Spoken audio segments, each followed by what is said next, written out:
नमस्ते दोस्तों, भक्तिराम ज्ञान चैनल पे आप सभी का स्वागत है।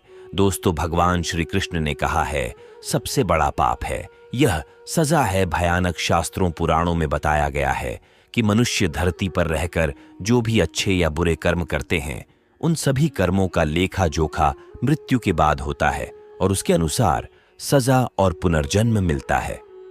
ईश्वर की दृष्टि में जो अच्छे कर्म यानी आपके काम होते हैं उसे पुण्य कहा जाता है और जो बुरे कर्म होते हैं उन्हें पाप कहा जाता है। पुराणों में कई अच्छे और बुरे कर्मों के बारे में बताया गया है। गरुड़ पुराण और कठोपनिषद में तो यह भी बताया गया है कि मनुष्य को अपने पाप कर्मों के कारण मृत्यु के बाद अलग अलग तरह के पापों के लिए कौन कौन सी अलग सजाएं दी जाती हैं। गरुड़ पुराण में उल्लेख मिलता है कि मनुष्य धरती पर जो कुछ भी पाप करता है उन सभी पापों की अलग अलग सजा बारी बारी से मिलती है। यम के न्याय में किसी भी पाप की सजा से बचा नहीं जा सकता है।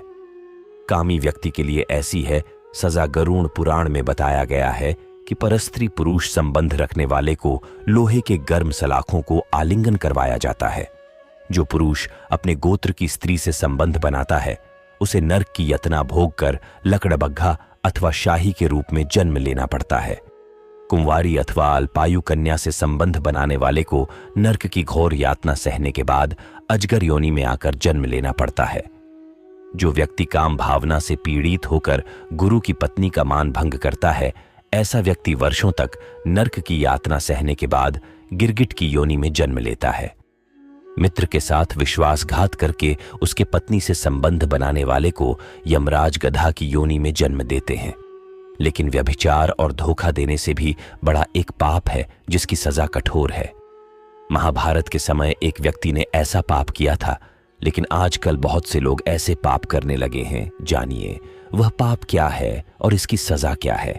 कृष्ण की दृष्टि से यह है सबसे बड़ा पाप। भगवान श्री कृष्ण ने दृष्टि में जो सबसे बड़ा पाप है वह है भ्रूण हत्या। महाभारत युद्ध समाप्त होने के बाद जब द्रोणाचार्य के पुत्र अश्वत्थामा ने उत्तरा के गर्भ में पल रहे बालक परीक्षित पर ब्रह्मास्त्र का प्रयोग करके उसकी हत्या कर दी, तब भगवान श्री कृष्ण सबसे अधिक क्रोधित हुए थे। भगवान श्री कृष्ण ने उस समय ही यह घोषणा कर दी थी कि अश्वत्थामा का पाप सबसे बड़ा पाप है, क्योंकि उसने एक अजन्मे बालक की हत्या की थी। श्री कृष्ण ने इस पाप की सजा स्वयं अश्वत्थामा को दी थी।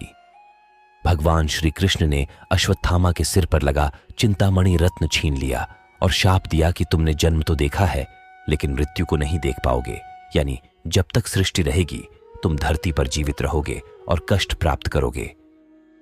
भ्रूण की हत्या करने वाले के लिए सबसे कठोर सजा निर्धारित है और ऐसे व्यक्ति को कई युगों तक इस सजा का दंड भुगतना पड़ता है।